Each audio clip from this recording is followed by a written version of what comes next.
Doctor Mokkasamy. Hello.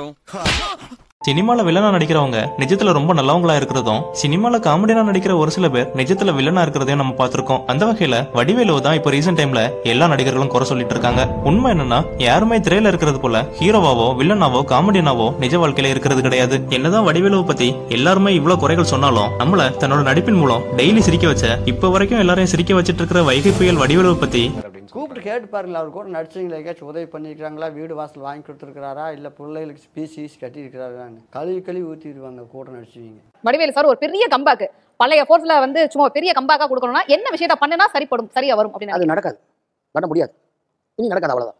அவருடைய வெற்றிக்கு நாங்கள் எல்லாம் சேர்ந்து உழைச்சிருக்கோம். 500 ரூபா கொடுக்கவே விட மாட்டார். அப்படி இருந்து நாங்கள் உழைச்சிருக்கோம். சிங்கமுத்துனா எல்லாருமே. சார் வடிவேல் சார் வந்து நடிக்க விட மாட்டேங்கிறாரு. அவருக்கு வந்து அவர் குரூப்ல இருக்க ஆளை தவிர வேற ஆள் வந்து அவருக்கு பிடிக்காது. ஆனா இந்த சீன் நீங்க பண்ணா நல்லா இருக்கும். கூட நடிச்ச சக நடிகர்கள் எல்லாருமே இப்படி சொல்றதும்